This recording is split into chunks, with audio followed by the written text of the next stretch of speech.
So this is my self-evaluation after conducting the interview with Chris this evening. I did get a chance to review the interview, and I have some criticisms about my delivery. I certainly could have been a little smoother in the way I conducted the interview, the delivery, the tone. I was a bit halting. I know what happened. That doesn't change that my recovery time could have been improved.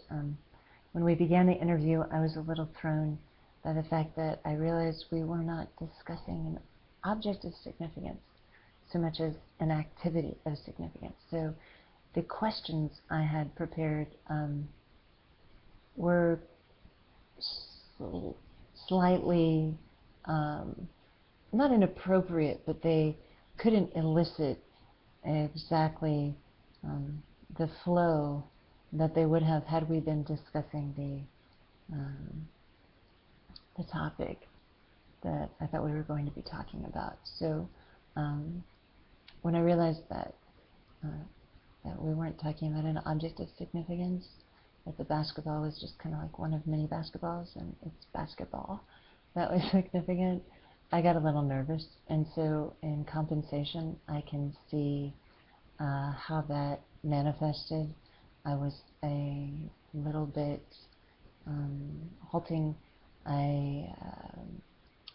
Probably my voice, there was some strain in my voice, so the tone was not as relaxed as it could have been, which I'm sure would have elicited a different atmosphere for the interview. So I would have liked to have been more relaxed. I think the flow could have been improved. Again, the halting that I really am bothered by. But that's how I compensated. And also, my facial expressions, my God, I was smiling all the time. Apparently when I'm nervous, I smile.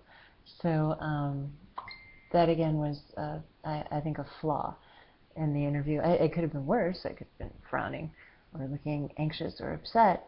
But I think it was clear that there's some nervousness, and that came off as a little contrived, which I think influenced the tone of the interview. That said, I was genuinely engaged. I was certainly interested to find out in what ways this object was of significance to Chris and why. You know, it felt like an investigator. I wanted to go in and explore it, and I had really internalized the concept that this is about him, and we're not contaminating that finding by projecting our own assumptions. And it was interesting because I did notice on a few occasions I had to restrain myself and refrain from doing that, from projecting any expectations. So it was a good exercise, this entire interview, in regard to refraining from following up on expectations and adjusting and modifying the questions that were being asked in the framework for the interview based on the lack of satisfaction of my expectations and the information that Chris was presenting to me on his own. So I was pleased to some extent that I was able to navigate that. I would have liked to have done it a little more gracefully, but I think I see that I didn't do too badly, considering kind of how thrown I was. But it is a tendency. I mean, you can see how it influences the process, and I think it's good to get into the practice and the habit of being self-aware in the context of doing an interview. That is a natural inclination that you have, and maybe the biggest thing going forward is to learn how not to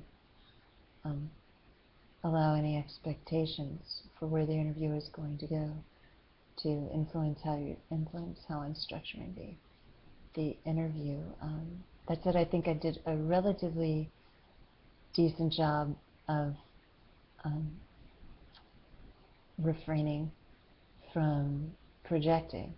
I would have liked to have just done it a little more gracefully, so it wasn't noticeable that I had to stop myself on a few occasions. So, okay, I think that's what I have to say. I'm going to stop this now because I had some technical difficulties, and I don't want to have to record this fourth time.